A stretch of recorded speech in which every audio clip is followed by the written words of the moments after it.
नमस्कार नमस्कार मंडळी. कार्यक्रमात आपणा सर्वांचं मी मनापासून स्वागत करते.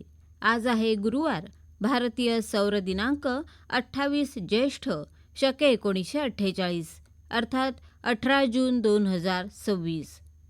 मंडळी, सदोबारावांची स्वारी अण्णांना भेटायला चालली आहे.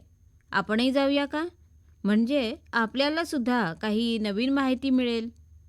ऐकूया गप्पा गोष्टी हा कौटुंबिक संवाद. याचं लेखन केलंय अमोल पालये यांनी, तर सहभाग आहे ऋचा गद्रे, विद्या तावडे आणि मोरेश्वर जोशी यांचा. ओ मायनू, ओ अण्णानू, हाव काय घरात अहो मायनू गेले कुठे म्हणायचे? आले ग. हम्म या या या, बसा बसा. अरे बापरे, पार भिजून गेलात की ग.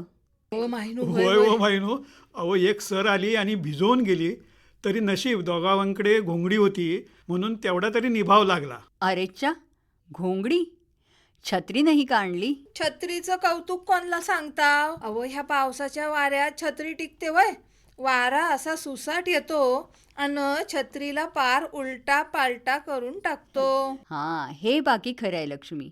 छत्री काय, रेनकोट काय, कितीही महागातला घ्या, नाहीतर सोन्याचा घ्या, भिजायला हे होतंच. छत्री असो, रेनकोट असो, धुवाधार पावसात फक्त डोकं तेवढं भिजत नाही, एवढाच काय तो उपयोग. अहो मायनू, ता रेनकोट एवढा आवलून आवलून बांधून घेताव, पर खैनं पाणी जातं येतं त्याचं काय कळत नाही. आणि भिजून जाया होतं ते वेगळं त्याच्या परीस. पण ही माझ्या आजा पंजांची घोंगडी मात्र अजूनही लय झाक काम करते बघा.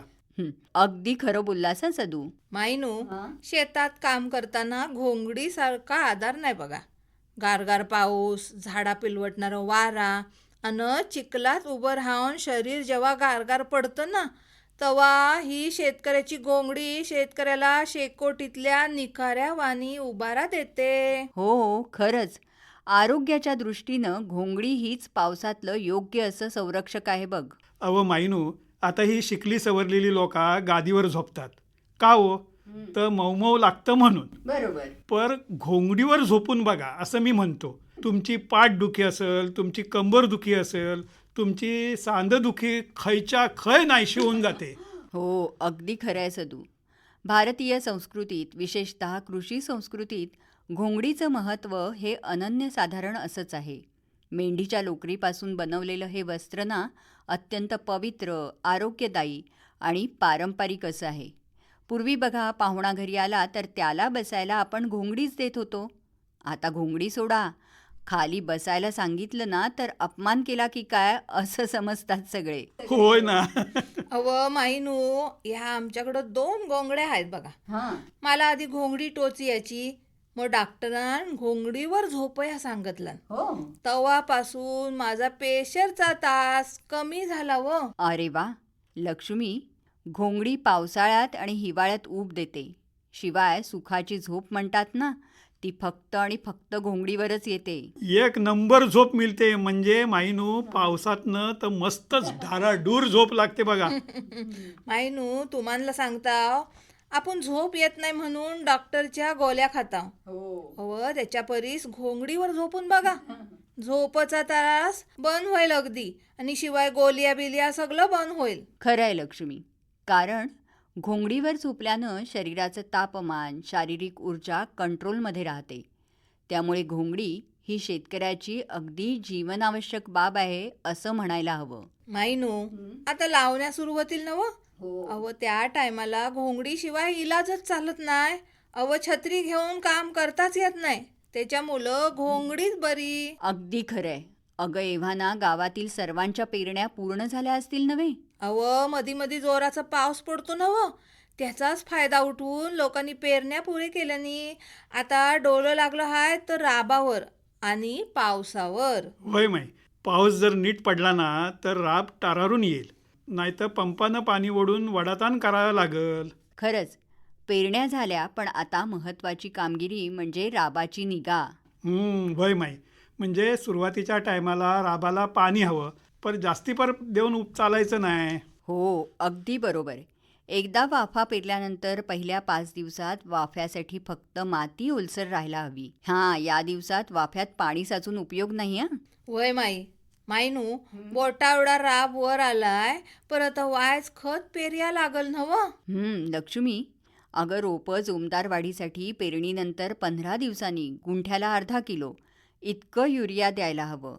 आणि पेरणी फारच लांबली असेल ना तर गुंठ्याला 1 किलो युरिया द्यावं, म्हणजे वाढ भरून येईल. एवढंच नव्हे, आता जल्ली त्या खोडकिडीची वाईट नजर पडली ना राबावर, तिच्यावर डोळ्यात तेल घालून नजर ठेवायला लागते. अगदी महत्त्वाचं बोललास हं सदू तू. या काळात रोपावर पानं खाणारी अळी आणि खोड तोडून रोपं मारून टाकणारी कीड पडू शकते हां. फार भयानक आहे ही कीड. एक कीड पान खाते आणि दुसरी तर थेट मुळाशीच घाव घालते आणि रोपाला नष्ट करते. त्याकडे आधी नीट लक्ष द्यायला हवं आणि वेळीच कीटकनाशकांची फवारणीसुद्धा करायला हवी. वय खरं हाय मायनू. आता हलवं बियाणं किती दिवसांनी लावया हवं व? लक्ष्मी, हळव्या बियाण्याचं रोप हे साधारण 25 दिवसांनी तयार होतं. अहो, म्हणजे आमचं देवशात लावणीला आलंय म्हणायचं. देवशेत म्हणजे आपला ग्रामदेव रवळनाथाचं शेत का? वय माई, अव लय झाक आली आहे देवशेताची दाढ. आणि इतक्या लवकर? पेरा झाला होता तर. अहो, देवशेताचा पेरा धुलवाफेचा होता. त्याच्यामुळे देवशेताची पेरणी होऊन आता 15 दिवस होऊन गेले बघा. तसा देवशेताचा काय त्रास नाही. देवशेताचं मोठं तलं आहे. त्याच्यात जरा जरी पाऊस पडला तरी ते तलं भरून जातं आणि पाणी पाटाला लागतं. त्याच्यामुळे जरी पाऊस तोंड घेऊन नाहीसा झाला तरी तळ्यातलं पाणी वापरून राब तयार लवकर होतो. म्हणून माईनो, पाण्याची काही चिंता नाही. त्याच्यामुळं देवशेताचा पेरा यंदा लवकर केलेला होता. अरे वा, म्हणजे मे महिन्यातच पेरणी झाली होती की काय?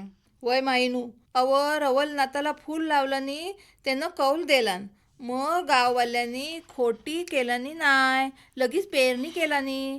आता बघशीव तर राब अगदी टरटरून वर आलेला हाय. हो का? छान छान. वय माई, आता काय दिवसात गावकी लागल. सगळं गाववालं जमतील, गावातल्या सगळ्या बायका जमतील, गावातली सगळी बैलाची जोता पण येतील आणि देवाच्या शेताच्या लावणीचा नुसता धूम धडाका उडून जाईल. हो ना, म्हणजे जणू सामूहिक शेतीचा उत्सवच एक प्रकारचा. अगदी बरोबर बोलला माई. सदू, लक्ष्मी, देवाचं शेत, साक्षात ग्रामदेवाचं शेत. अरे, ही संकल्पनाच किती प्रेरणादायी आहे. सध्या तरुण पिढी शहराकडे धावतेय, शेतीकडे दुर्लक्ष करतेय. अशा परिस्थितीत ज्याच्यावर आपण श्रद्धा ठेवतो तो देवच साक्षात शेती करतो. ही गोष्टच किती प्रेरणादायी आहे ना इथल्या शेतकऱ्यांसाठी. अव देवाचं शेतकऱ्याचं म्हटल्यावर मेलेल्या हातात पर ताकद येते.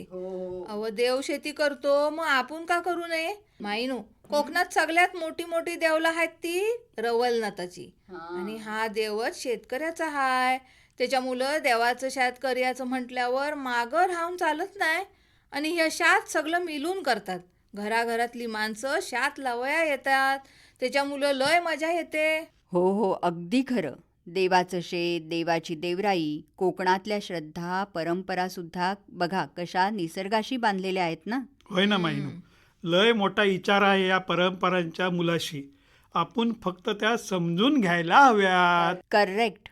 पण मग या देवाच्या शेतातून पिकणाऱ्या धान्याचं काय होतं? माईनो, त्याचा पण लय काय काय होतं. ऐकशीव तर चाट पडशीव तुम्ही. अहो, देव म्हटला की त्याला पण रोज दही भाताचा निवेद लागतो. शिमगा आला की शिमग्याचं पोस्त करिया लागतं. देवाची राखण द्यायला लागते.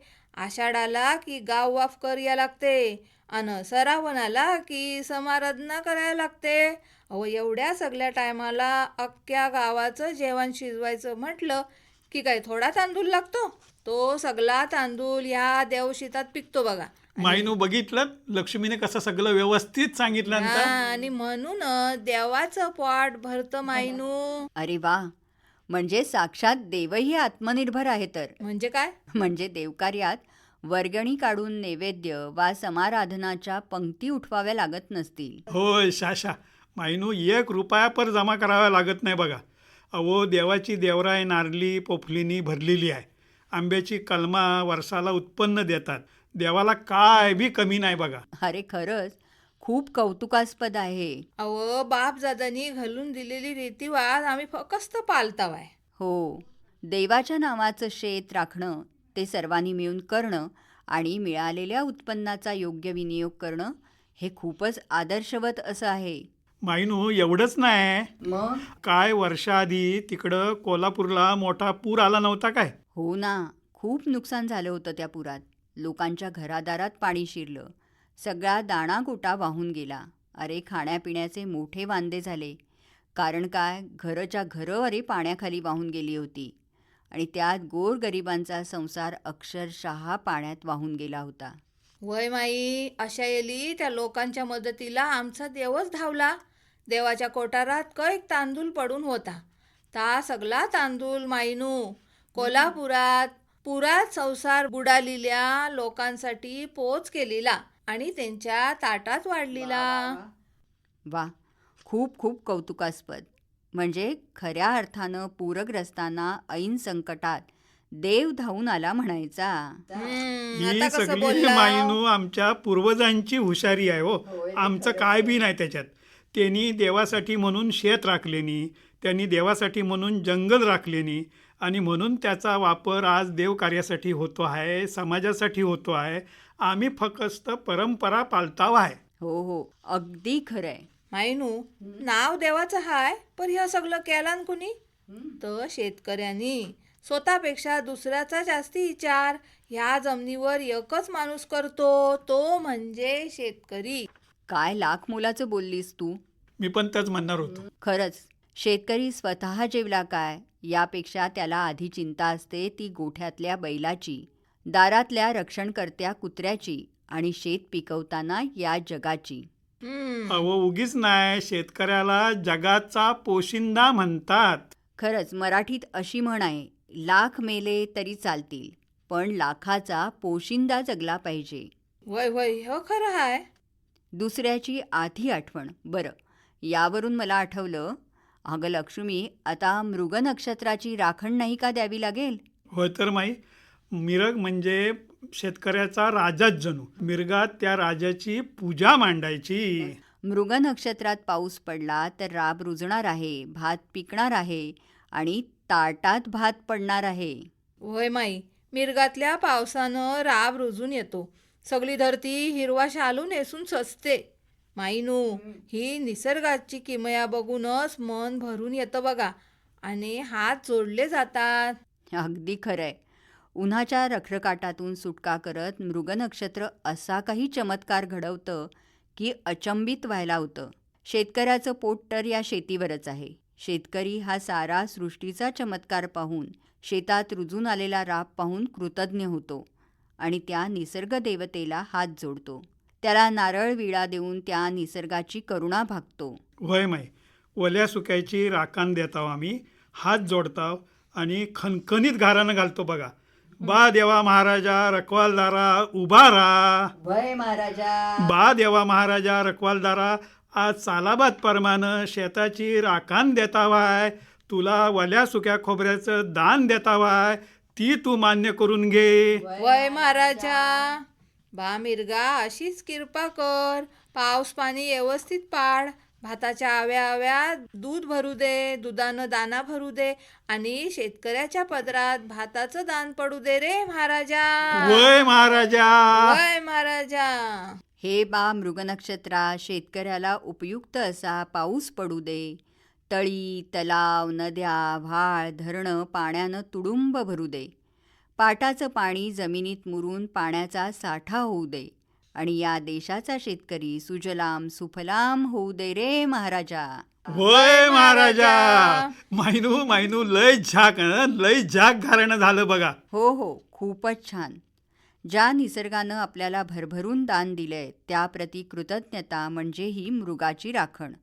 मगाशी म्हटल्याप्रमाणे बघा, इथल्या प्रथा परंपरांमध्ये किती छान सुरेख अर्थ दडलाय, महान विचार दडलाय. अर्थात आपण फक्त तो समजून घ्यायला हवा. होय माई, अगदी खरं आहे बघा. मायनू, आता लय टाइम होतोय, निघताव आम्ही. होय होय मायनू. अहो, ते चढणीचं मासं आहेत ना, तर पकडायला जायचंय आम्हाला. अरे वा, चढणीचे मासे वरती चढलेत का? म्हणजे धमालच असणार. अव गावातला पर्या भाल पाट आणि नदी सुद्धा काही विचारू नका. चढणीच्या माशांनी सगळं गजबजून गेलेलं आहे. अहो कातलावरती साव्या देवकुरल्या पोटाशी पोरा घेऊन नुसत्या धावतात आहे. हो ना. अव बघया गेलं तर पावसातली कुर्ली लय डेंजर, फासकन डेंग वर करते. पर ती आणि तिच्या पोटाजवळची पोरा बघितली की ऊर भरून येतं. वाटतं कुर्लीला पण संसार चुकला नाही. त्याच्यासाठीची यातायात बघा चुकली नाही. माझी सासूबाई घरात देवकुर्ली यायची तेव्हा तिला हळदी कुंकू घालायची आणि मला म्हणायची, सुनबाय पोटाशी पोरा घेऊन घरात आलेली कुर्ली म्हणजे लक्ष्मी असते, लक्ष्मी, आणि तिला घरात घ्यायला हवं, हाकलायचं नाही. ती काय अजाबात त्रास देत नाही. येते, शेतकऱ्यांचं घर बघते, आशीर्वाद देते आणि शेतकऱ्याचं घर सुखा समाधानानं भरून निघून जाते बघा. वा, पुन्हा एकदा लक्ष्मी कोकणातल्या शेतकऱ्याच्या मनात किती उदात्त विचार साचलाय त्याचंच हे उदाहरण बघ. म्हणजे इथला निसर्ग, इथली प्राणी मैत्री यांच्यावरील प्रेमामुळेच कोकणी माणूस शेतकरी अक्षरशः समृद्ध बनलाय, आनंदी बनलाय. आणि मायनू कोकणातला शेतकरी हा कायम आनंदी आहे, समाधानी आहे, म्हणून तो असला काहीतरी करत नाही. वा वा, अगदी खरं. तर महत्त्वाचा मुद्दा काय की हे चढणीचे मासे, कुर्ल्या अक्षरशः झुंडीनं समुद्रातून, मोठ्या नद्यातून छोट्या प्रवाहाकडे येत असतात. त्यांचं विशेष हे की ते सारे प्रवाहाच्या बरोबर उलटे येत असतात. अहो उलटे म्हणजे डायरेक्ट टनाटन उड्या मारीतच मासा वर चढत जातो ना. प्रवाहाविरुद्ध पोहत समुद्राकडून खाड्यांमध्ये येणारी ही मासळी कशासाठी येते माहीत आहे का तुम्हाला? अहो कवटा घालिया येते ना हो काय? अगदी बरोबर. समुद्रकिनारी असणाऱ्या मोठमोठ्या खाड्या आणि त्या खाड्यांच्या किनारी दाटीवाटीनं उभी असणारी चिपी म्हणजेच आपली कांदळवनं ही खऱ्या अर्थानं या चढणीच्या माशांची प्रसूतिगृहच आहेत म्हणायची. काय पर शब्द वापरला हो मायनू. म्हणजे मासे बालन व्हायची हॉस्पिटलच हाय म्हणायची ना. सदोबा, राज्याच्या मत्स्योत्पादनाच्या वाढीत या चिपीचं म्हणजेच कांदळवनांचं महत्त्व ना अनन्यसाधारण असं आहे. या कांदळवनांच्या दाट छायेखाली, मुळांखाली ही चढणीची मासळी विसावा घेते. तिथं आपली अंडी सोडते. त्यातून नवीन मासळी जन्म घेते. कारण कांदळवनात मासळीच्या पिलांना सुरक्षितता लाभते. नाहीतर भल्या मोठ्या समुद्रात मासळीनं जर अंडी सोडली तर मोठे मासे ती अंडी खाऊन गट्टम करतील आणि मासे नावाची गोष्टच समुद्रात उरणार नाही बघ. असं आहे नाही चढणीच्या माशांचं हे गणित? हो हो लक्ष्मी, अगं त्यामुळे पारंपरिक छोट्या मच्छीमारांनी सुद्धा ही गोष्ट ध्यानात घ्यायला हवी की जेव्हा आपण खाडीत मासेमारी करतो तेव्हा अंडी, गाभोळीयुक्त मासे जाळ्यात पकडू नयेत. जाळ्यात असे मासे सापडले ना तर जिवंत सोडून द्यावेत, जेणेकरून ते मासे व्यवस्थितरित्या आपली अंडी खाडीत सोडतील आणि त्यांची पिलं समुद्राकडे झेपावतील. वय वय खरं आहे मायनू. चला माईनू, उशीर होतो हाय. कालोख पर लय पडलाय. बेडका पर डराव डराव वारडाया लागली आहेत वय बघा. वय जल्ली बेडका म्हणजे आमच्या लक्ष्मीला लय भीती वाटते हो मायनू. अरे बापरे, बेडकानं काय ते घाबरायचं? अगं ते थोडीच खातान. नाही हो माईनू, भीती नाही वाटत, वायच घाबरता. वायच घाबरतात. अगं विजानं घाबरायचं, महापुराला घाबरायचं. बेडकं काय आपली गरीब बिचारी. अहो लक्ष्मी पट्टीची पेवणारी आहे. तिच्या मुलं ती महापुराला नाही घाबरायची. पर बेडका डराव करायला लागली की तिचा जीव खालीवर व्हायला लागतो. गंमतच आहे बाई. अहो केवढ्या भसाड्या आवाजात वराडतात ती. चला चला, बेडका वरडायला लागली बघा. चला चला लवकर घराशी जाऊया. काय आता हिच्या पुढे काय बोलण्यात काय अर्थ नाही. आपण आपलं निघालेलं बरं. चला चला मायनू, आम्ही आता अण्णा घरात नाही आहेत तेव्हा काळजी घ्यावा, नाहीतर तुम्हाला पर बेडका खायलो. आत्ताच आपण कौटुंबिक संवाद ऐकलात, गप्पा गोष्टी. याचं लेखन केलं होतं अमोल पालये यांनी. तर सहभागी कलाकार होते ऋचा गद्रे, विद्या तावडे आणि मोरेश्वर जोशी. मंडळी, आपल्या रोजच्या जेवणामध्ये भरड धान्यांचा वापर आपण केला पाहिजे. ही भरडधान्य पचायला अतिशय हलकी असतात आणि त्यामधून पोषण मूल्यसुद्धा भरपूर प्रमाणात आपल्याला मिळतात. ही धान्य कमी सुपीक अशा जमिनींमध्ये आणि कमी पावसाच्या प्रदेशामध्ये सुद्धा चांगल्या प्रकारे घेता येतात. यातलंच एक आपल्या सर्वांना माहिती असलेलं महत्त्वाचं धान्य म्हणजे नाचणी. आता आपण याविषयीच माहिती जाणून घेऊया. श्रोतेहो नमस्कार.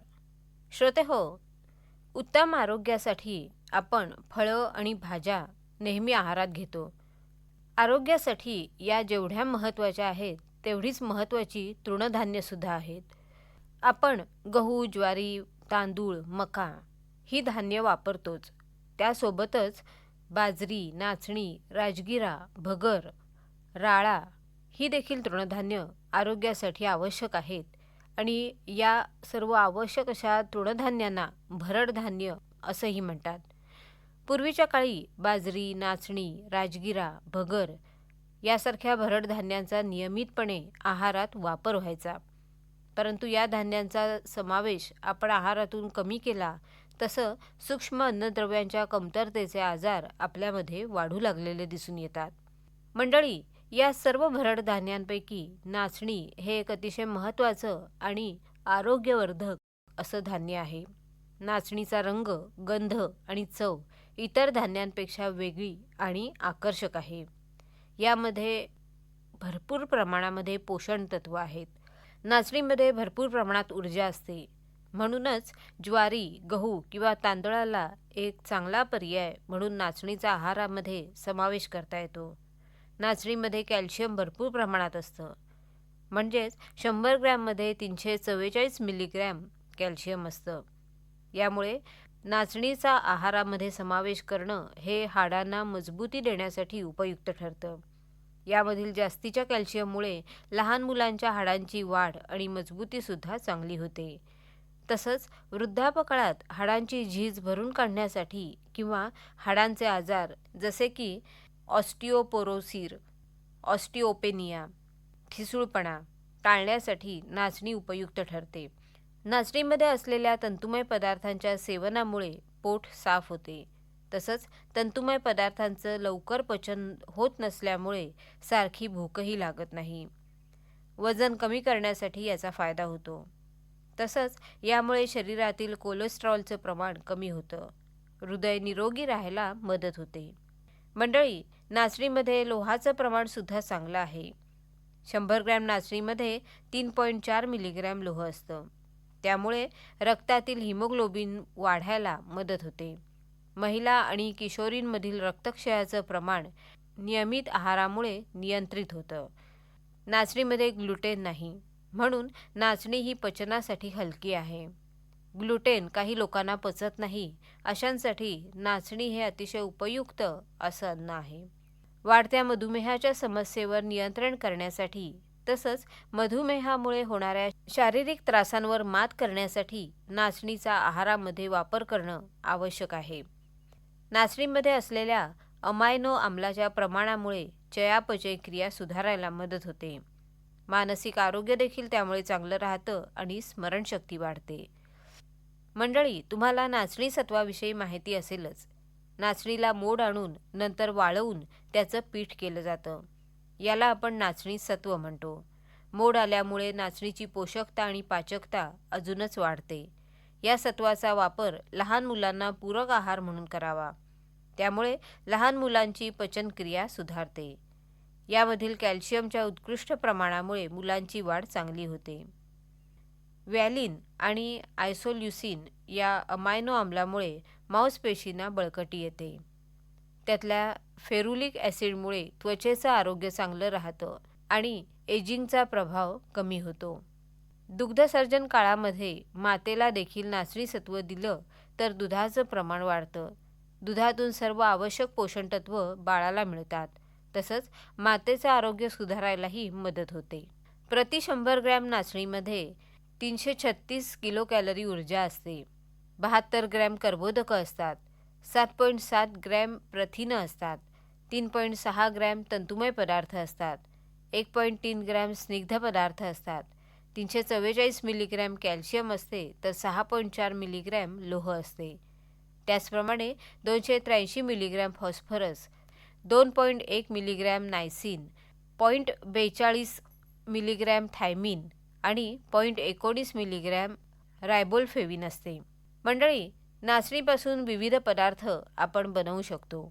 नाचणीची भाकरी तर ग्रामीण भागामध्ये सर्रास खाल्ली जाते.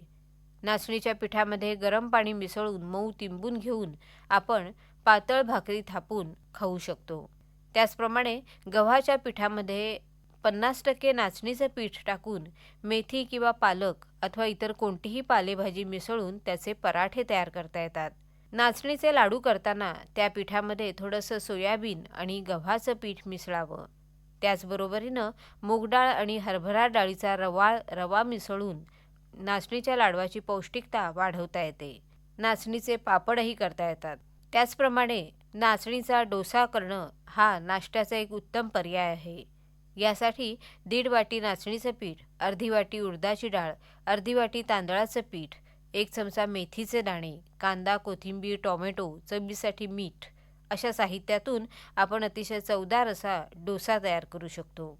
त्याचप्रमाणे नाचणीचं पीठ गरम पाण्यामध्ये घालून उकड काढून घ्यावी. या पिठाचे मोठ्या लाडवा एवढे गोळे बांधून घ्यावेत. मिक्स भाजी तसंच सांबारासोबत हे गोळे खाल्ले जातात. विशेष करून हा पदार्थ कर्नाटक राज्यामध्ये रोजच्या आहारामध्ये प्रचलित आहे. तर मंडळी, अशा प्रकारे अतिशय महत्त्वाचं आणि पौष्टिक असं हे भरड धान्य म्हणजे नाचणी आपल्या आहारामध्ये त्याचा वापर करून आपलं आरोग्य चांगलं राहण्याच्या दृष्टीनं आपण स्वतःला नक्कीच सहाय्य करू शकतो. नमस्कार. पौष्टिक भरडधान्य नाचणी याविषयी माहिती आत्ताच आपण ऐकलीत. या माहितीचं वाचन केलं होतं गायत्री भरणकर यांनी. बरं आहे तर मंडळी, याबरोबरच आजचा आपला कार्यक्रम आता संपतोय. पुन्हा आपली भेट उद्याच्या कार्यक्रमात होणारच आहे. तोपर्यंत मला निरोप द्या. नमस्कार.